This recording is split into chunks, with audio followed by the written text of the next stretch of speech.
8, do versículo 56 até o versículo 59.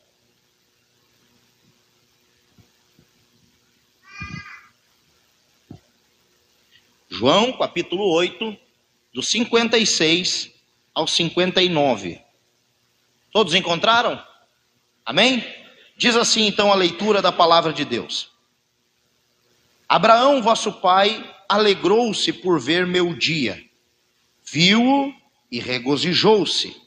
Perguntaram-lhe, pois, os judeus: ainda não tem 50 anos e vistes Abraão?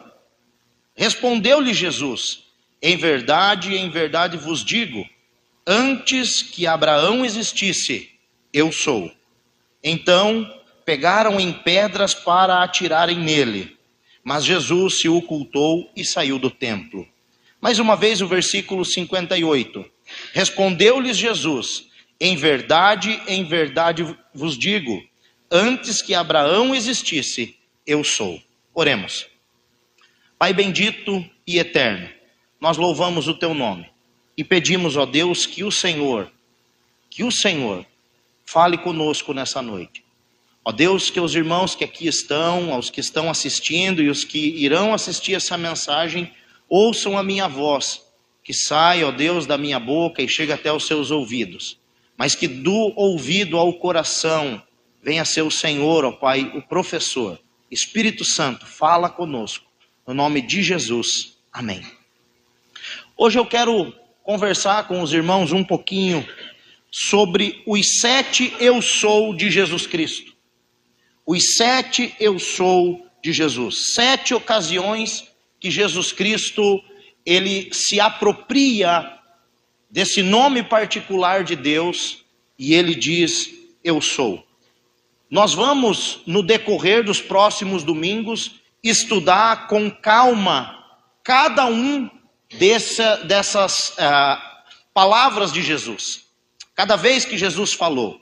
Mas hoje eu quero, de uma maneira resumida, fazer uma aula magna com os irmãos, para que os irmãos fiquem localizados dentro do texto e do que o Senhor Jesus Cristo quer falar conosco e quer falar com a sua igreja. É de conhecimento de todos que nós temos 4 evangelhos: Mateus, Marcos, Lucas e João. Bom, desses 4, 3 são sinóticos. O que isso significa? Sinótico do grego significa olhar para a mesma direção. Qual dos 3 evangelhos olham para a mesma direção?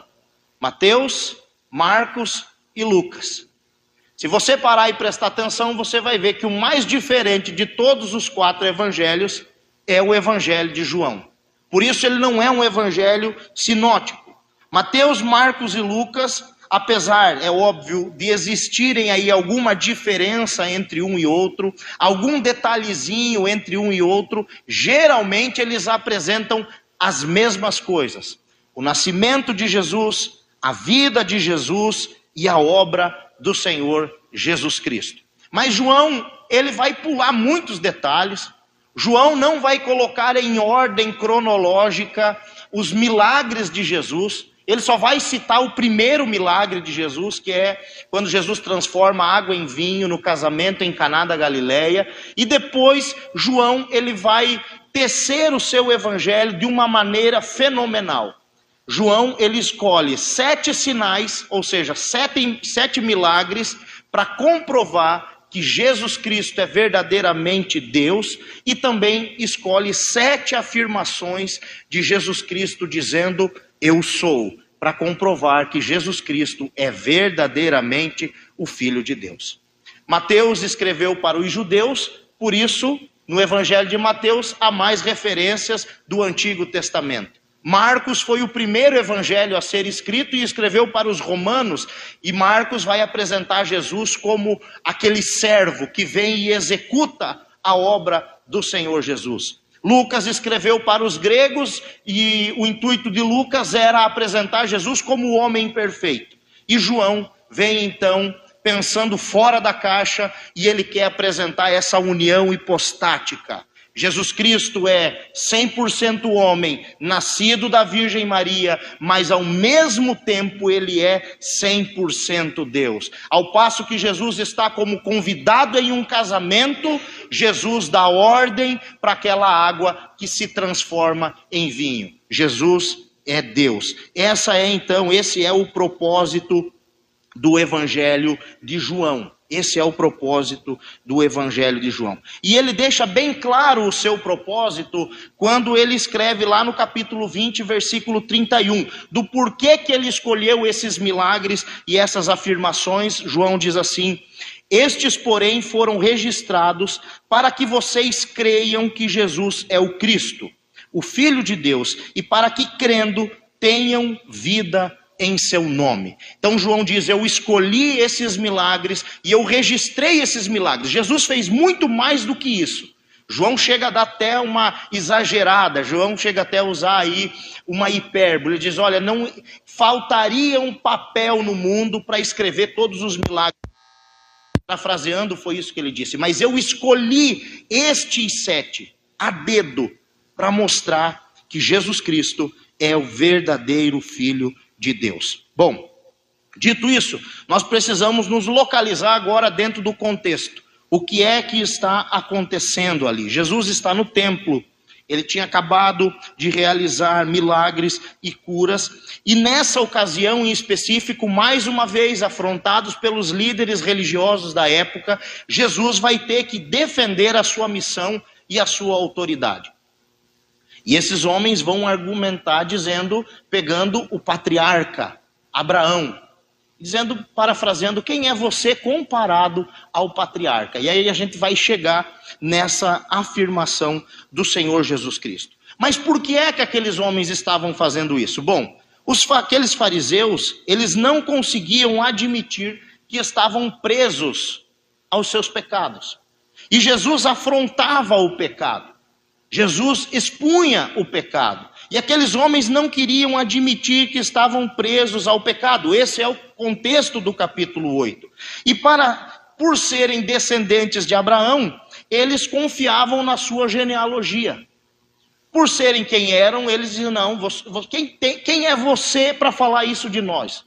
Pois nós somos descendentes de Abraão. E não uma nem duas vezes isso aconteceu. É tanto que lá em Mateus capítulo 3, versículo 9, Jesus Cristo disse para esses homens que usavam o argumento da genealogia: e não pensem que por dizer uns aos outros, temos por pai Abraão, porque eu afirmo a vocês que Deus pode fazer com que destas pedras surjam filhos de Abraão.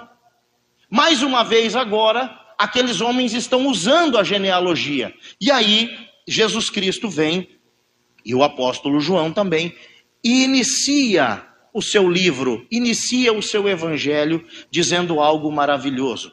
João capítulo 1, versículo 11 ao 13. E João disse: veio para o que era seu, e os seus não o receberam.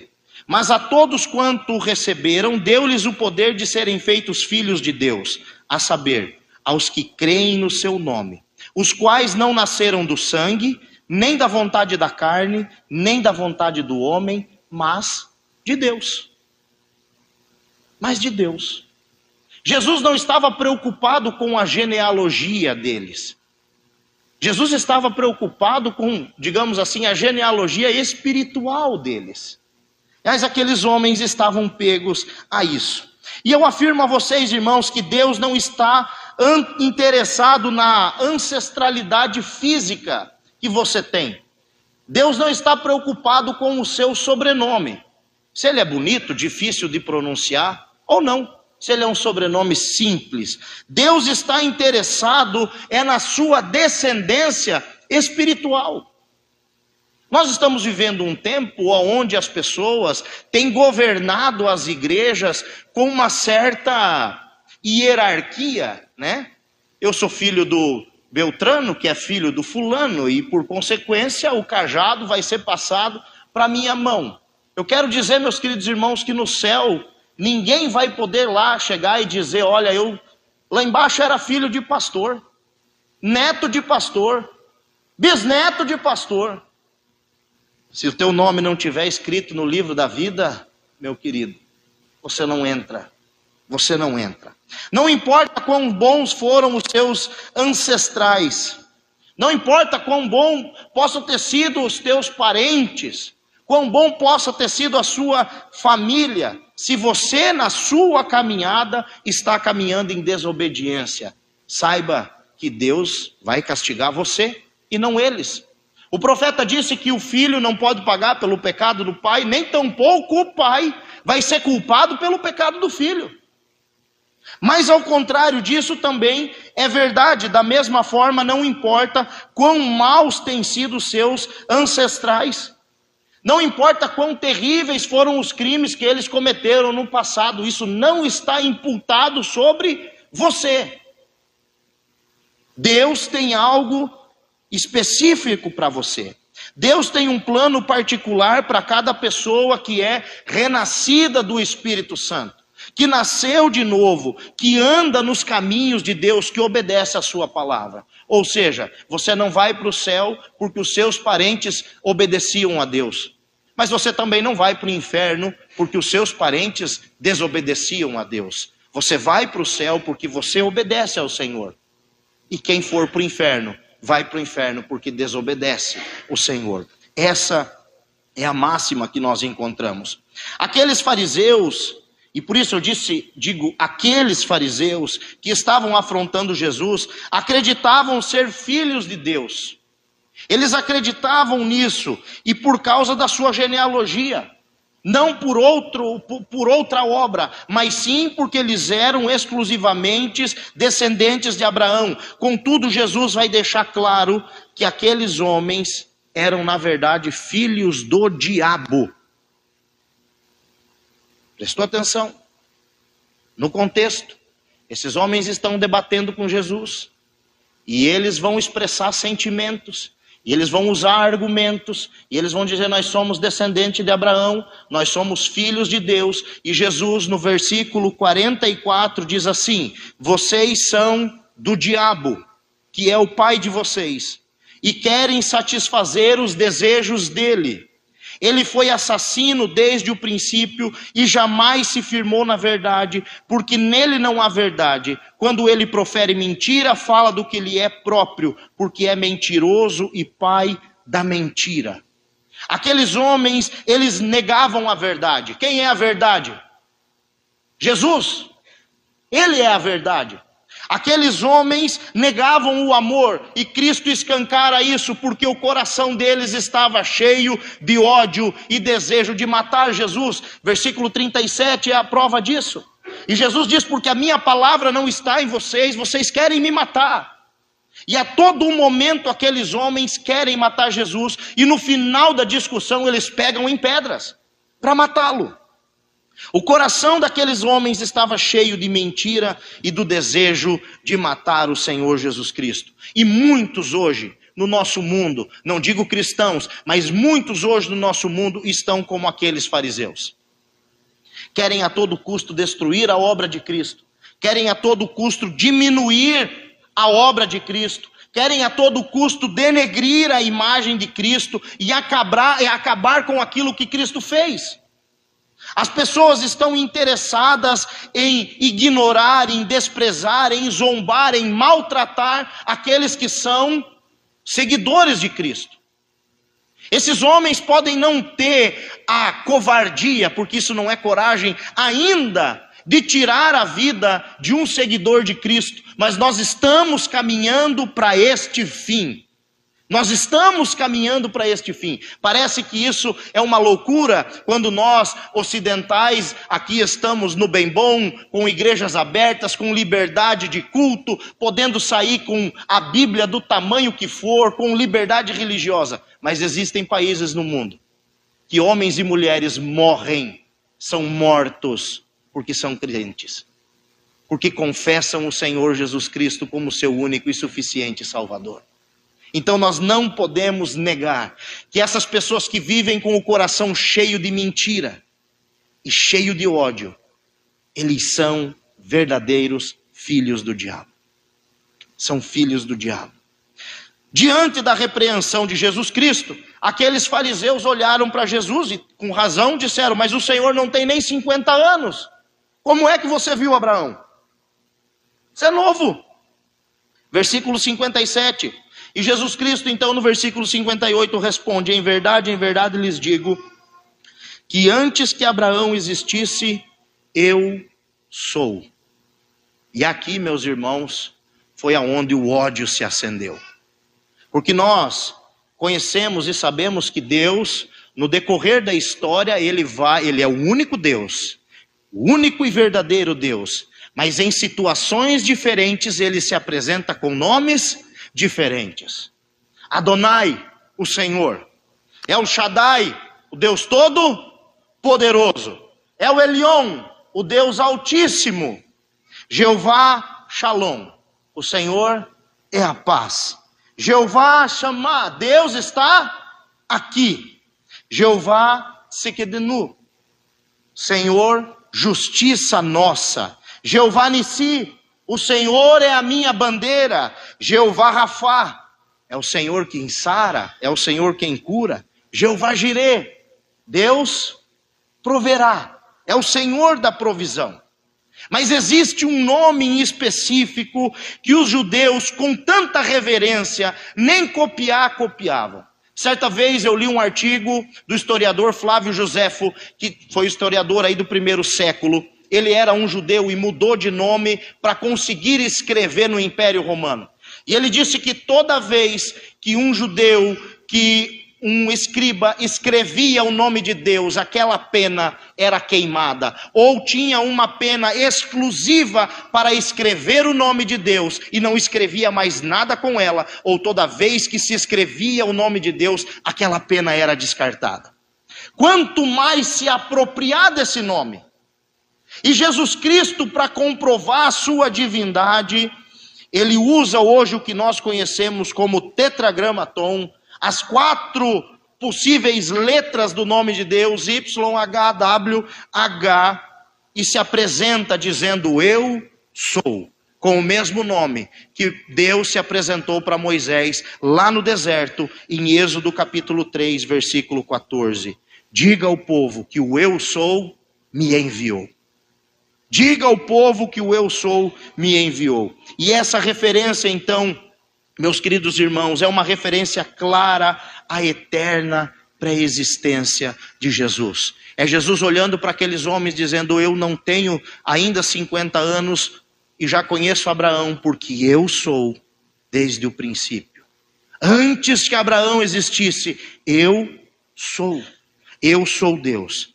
Esse nome então se manifesta, irmãos, através da vida de Jesus, e esse nome manifesta a eternidade de Deus, a sua autoexistência, a sua autossuficiência e também a sua soberania. Esse nome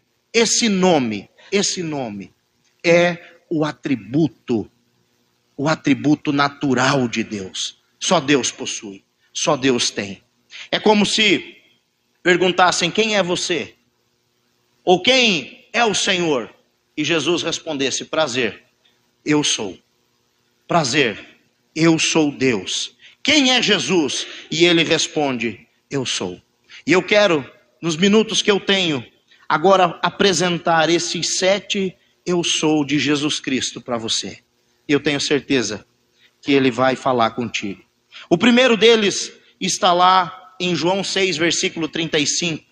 Quando Jesus Cristo diz: eu sou o pão da vida. João 6,35, Jesus respondeu: eu sou o pão da vida, quem vem a mim jamais terá fome, quem crê em mim jamais terá sede. O povo de Israel, meus queridos, eles estavam acostumados com a história do maná. E como não estariam? Foram alimentados por este pão durante 40 anos no deserto. Eles estavam socializados, entretanto, o maná era um alimento perecível. Era um alimento perecível. Inclusive, se colhia uma parte dobrada na sexta-feira, porque não podia recolher nada no sábado. Mas era um alimento perecível. O maná, ele apontava para o verdadeiro pão. E agora vem Jesus, reúne o povo e diz: eu sou o pão da vida. Jesus é o único capaz de nos saciar por completo. Aqueles que se alimentam de Cristo encontram nele fartura, encontram nele plenitude, encontram nele vida abundante e eterna. Ele é o pão da vida. Em segundo lugar, Jesus Cristo disse: eu sou a luz do mundo. Em João capítulo 8, versículo 12. De novo Jesus lhes falou dizendo: eu sou a luz do mundo. Quem me segue não andará nas trevas, pelo contrário, terá a luz da vida. Eu sou a luz do mundo. Aquele que está em Cristo não anda em trevas. Aqueles que estão em Cristo não andam caindo nas armadilhas do inimigo. Há um ditado popular que em terra de cego, quem tem um olho é rei. Num mundo em trevas, quem tem Cristo está em vantagem. Num mundo obscuro, quem tem Jesus no seu coração está em vantagem, porque ele não anda tropeçando nas armadilhas que o inimigo espalha pelo caminho. Aquele que tem Cristo na sua vida não anda com medo, não anda perdido pelo caminho, não anda errante, ele tem uma direção. A luz, ela traz segurança. Meus irmãos, eu lembro certa vez, nós morávamos lá na Bahia, e aí trabalhando dentro de uma fazenda a muitos quilômetros da cidade, e era numa estação de chuva, muita chuva, tanto que nós andávamos com o carro, a gente não sabia o que era lavoura, o que era estrada, era tudo um rio só. E de tanto entrar água no carro para ajudar, deu um curto na parte elétrica, e nós ficamos sem iluminação nenhuma. E aí ia o meu pai dirigindo, eu no banco da frente, com o celular, com uma lanterninha. Imagine só, irmãos, guiando um carro cheio de funcionário com um celular e uma lanterna. Quanto medo! Ora nós estávamos dentro do valo, ora nós estávamos na estrada, um pouco a gente estava em cima da lavoura, porque nós não conseguíamos enxergar. Agora vocês não imaginam a alegria quando, depois de uma curva que nós fizemos, lá longe, nós enxergamos a BR. E junto com a BR, aqueles pequenos foquinhos de luzes que eram os carros passando, e agora nós tínhamos um alvo, é para lá que nós devemos ir. E a alegria que foi quando nós, depois de chegar na pista, vimos uma placa bem grande, bem iluminada, de um posto de combustível. Só sabe o prazer de ver a luz quem já andou nas trevas. Só sabe como é ruim estar nas trevas quem foi de lá arrancado. Por isso o apóstolo Paulo escreveu: e ele nos libertou do poder das trevas e nos transportou para o reino do seu Filho em amor. Jesus fez brilhar a sua luz em nós. Mais do que isso, Tiago diz que Deus é o Pai das luzes. E Jesus Cristo é o Filho de Deus, por isso ele é a luz do mundo. Em terceiro lugar, Jesus Cristo disse: eu sou a porta. Olha que coisa incrível. Eu sou a porta. João 10:9.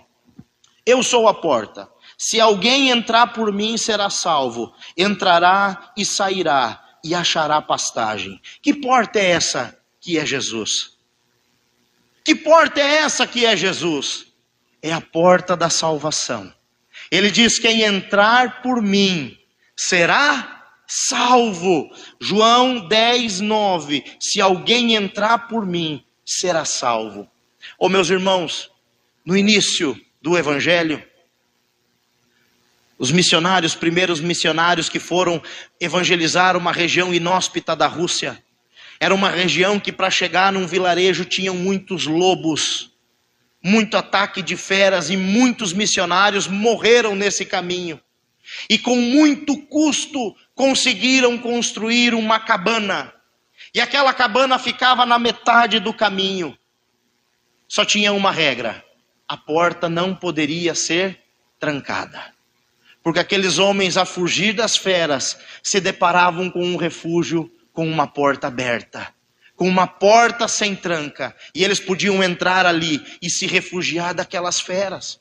Jesus Cristo é a porta aberta da salvação, mas mais do que isso, Jesus é a porta da libertação. Ele diz que quem entra nele, entra e sai. Ao contrário de Satanás que te aprisiona, Jesus te liberta.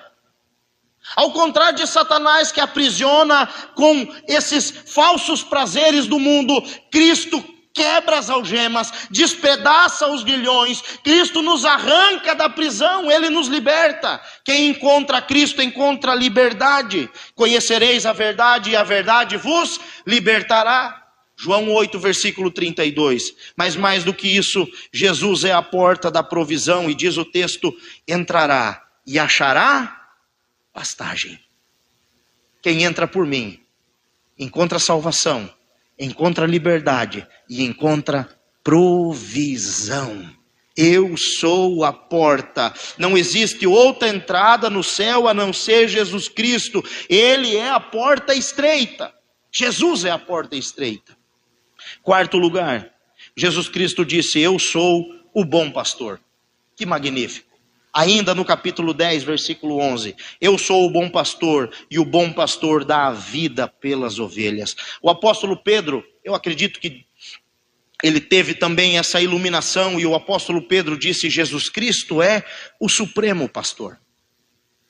Certa vez, uma frase do saudoso Dr. Russell Shedd, ele nasceu em um lugar agrícola, onde tinham muitos pastores de ovelha, mas era pastor de ovelha bicho, não pastor de ovelha gente. E todo pastor de ovelha bicho, ele tem um cão consigo, ou vários cães, que são os ovelheiros. E aí são várias raças que podem ser, mas o pastor, ele tem o cão.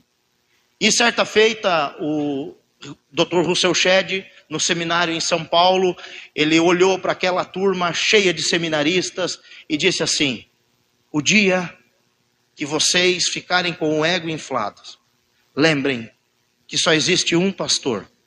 E nós que fomos chamados ao ministério, somos aquela semelhança daqueles cães que guardam o rebanho. Só existe um, que é o supremo pastor. E Jesus Cristo disse, eu sou o bom pastor, porque o bom pastor, ele dá a vida pelas ovelhas. Ao contrário dos falsos mestres e dos falsos pastores que existem no mundo, Jesus Cristo é o verdadeiro pastor, porque ele cuida do seu rebanho. Ele vela pelo seu rebanho, ele guia o seu rebanho, ele sustenta as suas ovelhas, ele carrega no colo os cordeirinhos e guia mansamente as ovelhas que estão amamentando.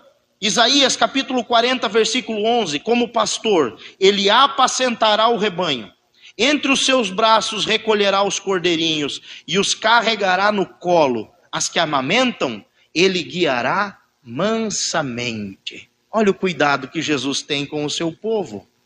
Jesus não é um mercenário covarde.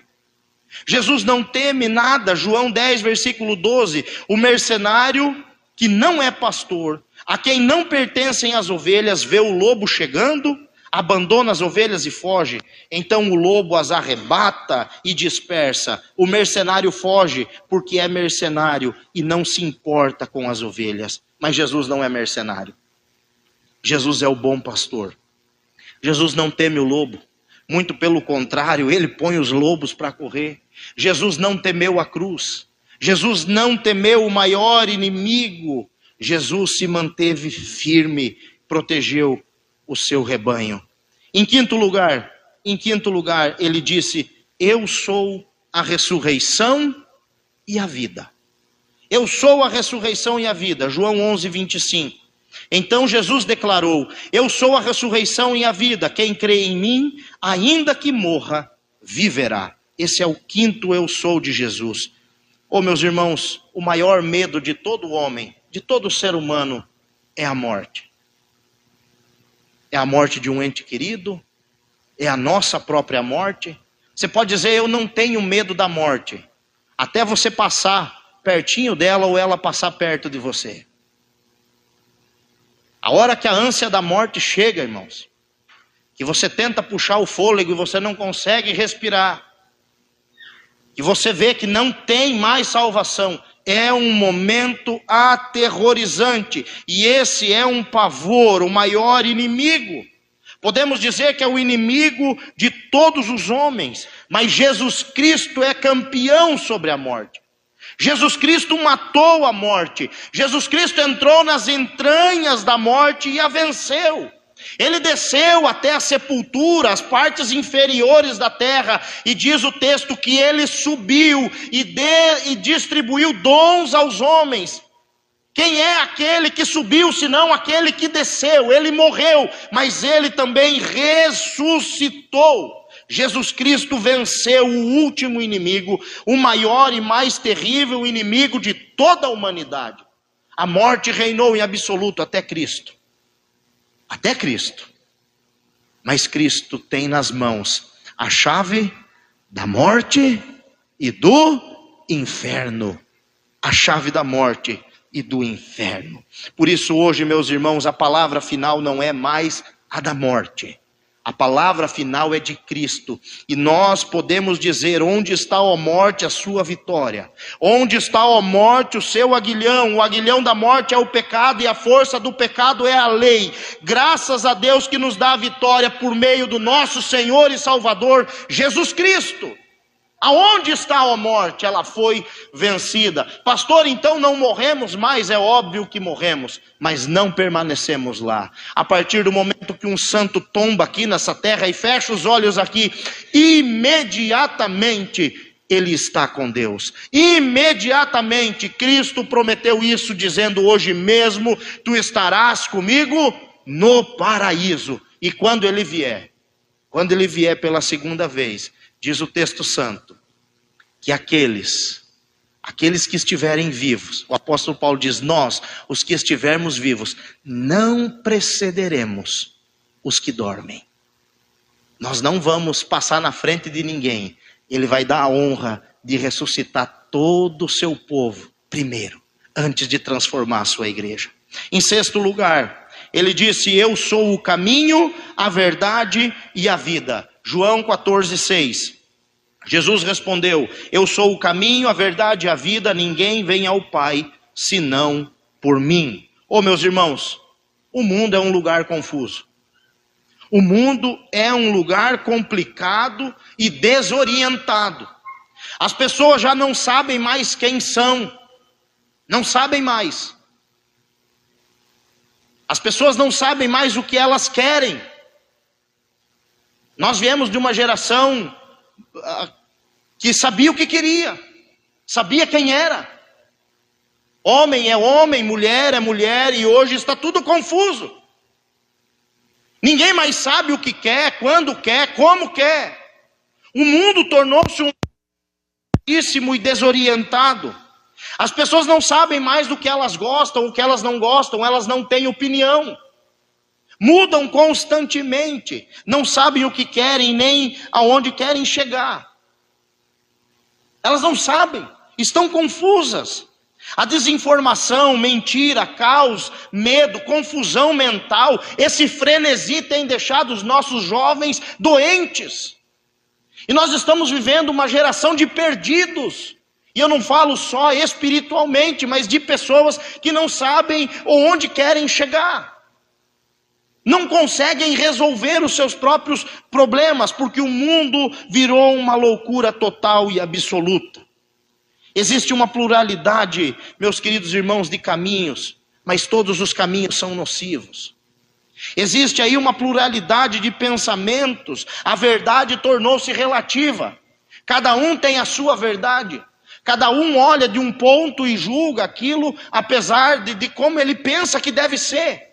A verdade deixou de ser absoluta e tornou-se relativa. Cada um tem a sua própria verdade. E a vida perdeu completamente o significado.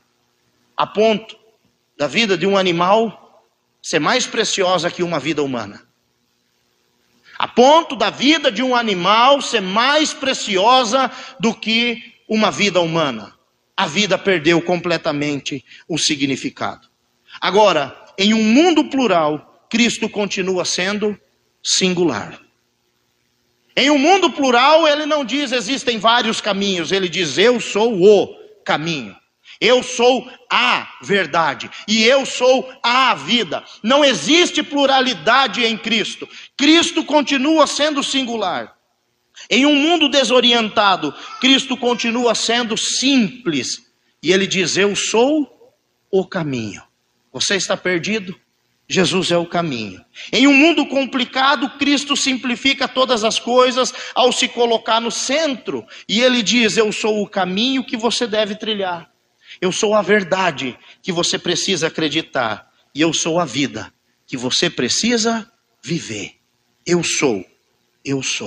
Nele, meus queridos irmãos, nós encontramos propósito, significado e verdade. Bom, chegamos no final. É o último eu sou de Jesus. E a última vez que Jesus vai dizer eu sou, está no capítulo 15 de João, no versículo 1. E Jesus Cristo diz assim: eu sou a videira verdadeira e o meu Pai é o agricultor. Eu sou a videira verdadeira e o meu Pai é o agricultor.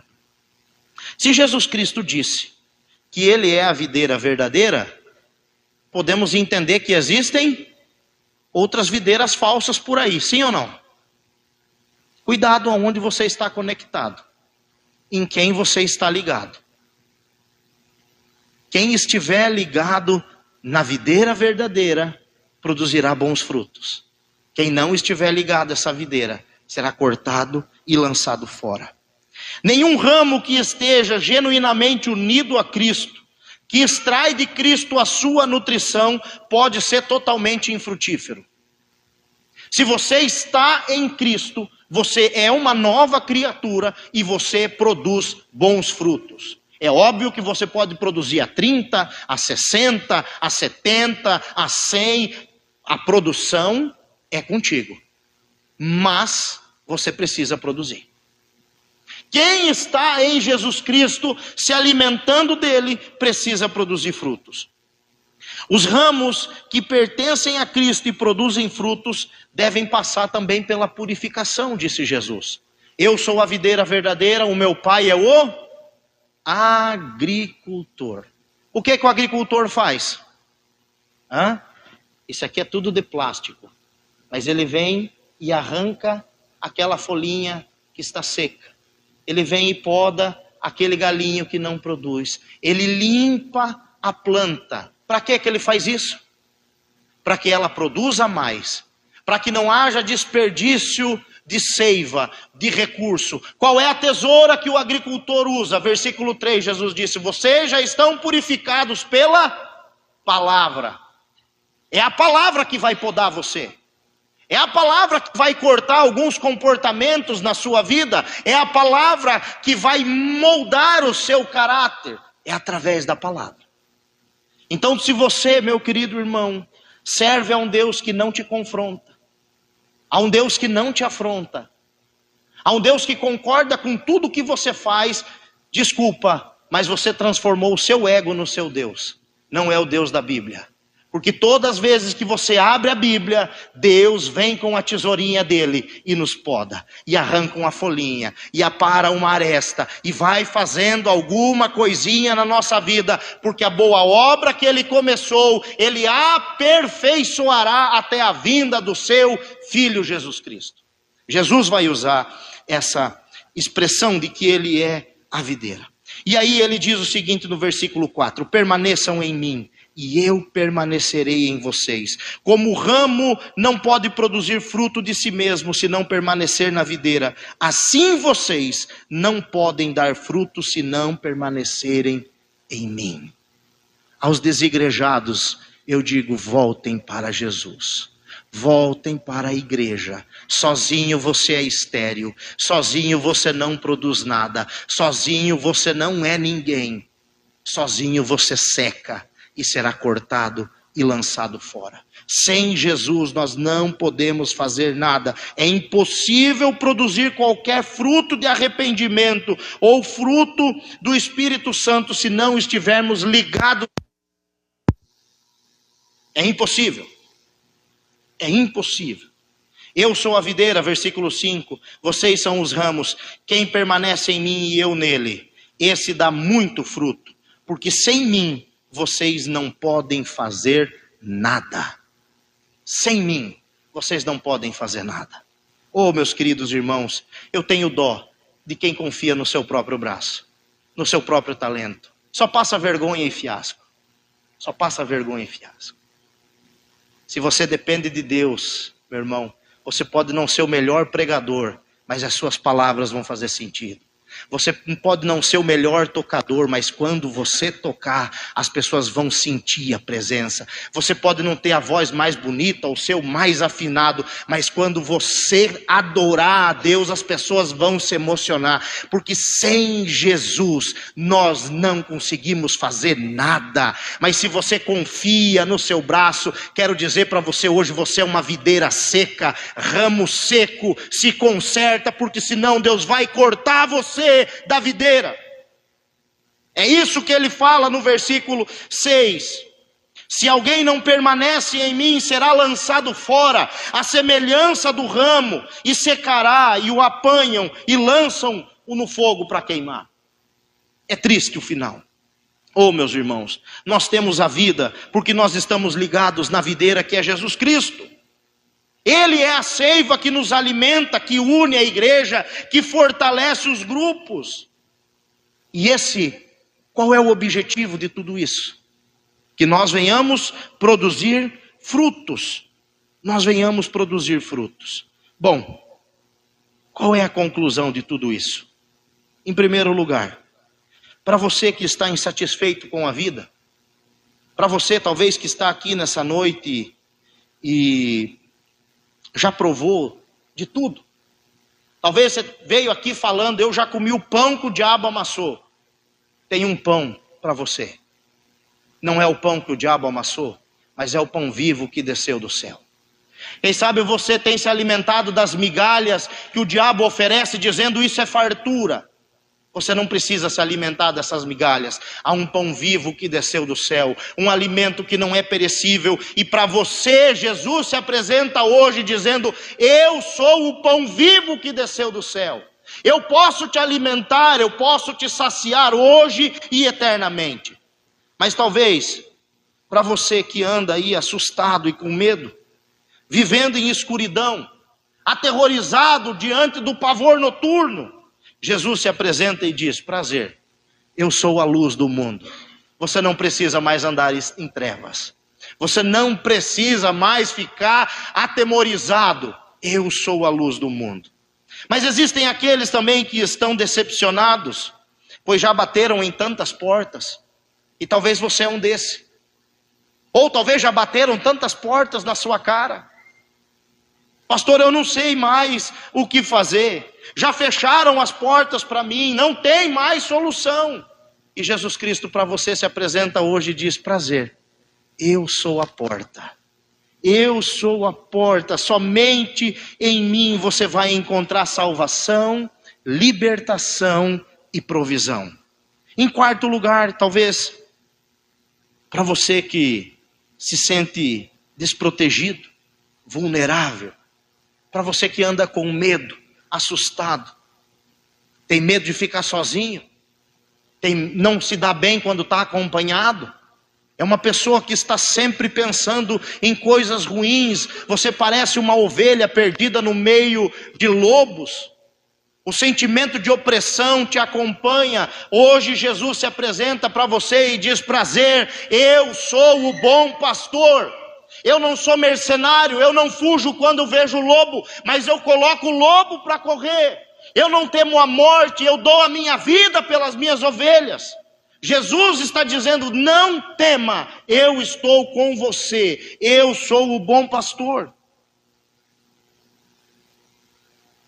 Quem sabe você esteja inseguro com relação ao futuro, incerto do que existe no além. Será que eu vou ser salvo?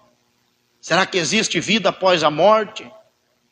Como é que está o fulano e o beltrano? Talvez você já foi traumatizado pela perda de alguém e não há nada que cause mais calafrios e insegurança do que a morte.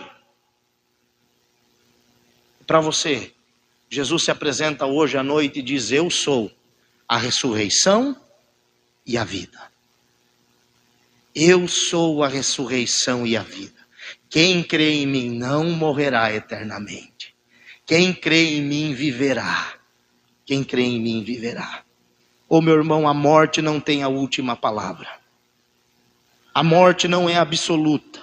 Jesus nos garante uma vida abundante e eterna.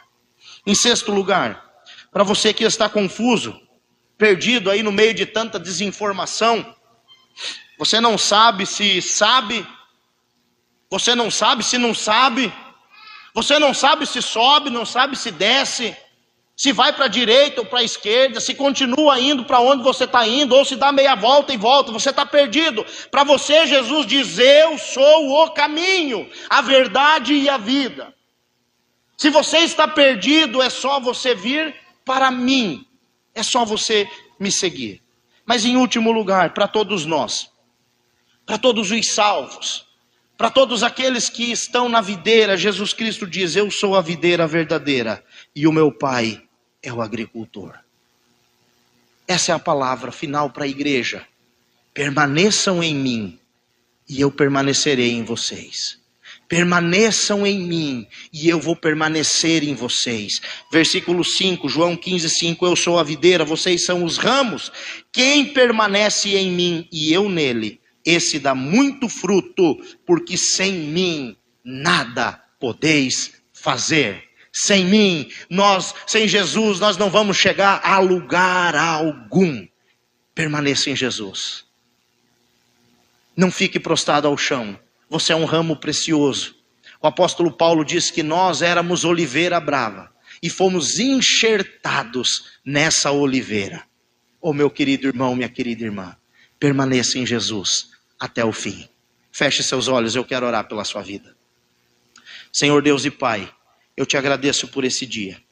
Eu te agradeço por essa palavra. Que o Senhor, ó Deus, não permita que essa palavra caia no vazio, mas que ela encontre nos nossos corações um terreno fértil e que produza frutos para a vida eterna. Assim eu oro no nome santo e precioso de Jesus. Amém. Eu convido você a fechar os seus olhos e encerrar o seu culto a Deus com uma oração silenciosa. E eu vou estar ali na porta esperando para cumprimentar cada um dos irmãos.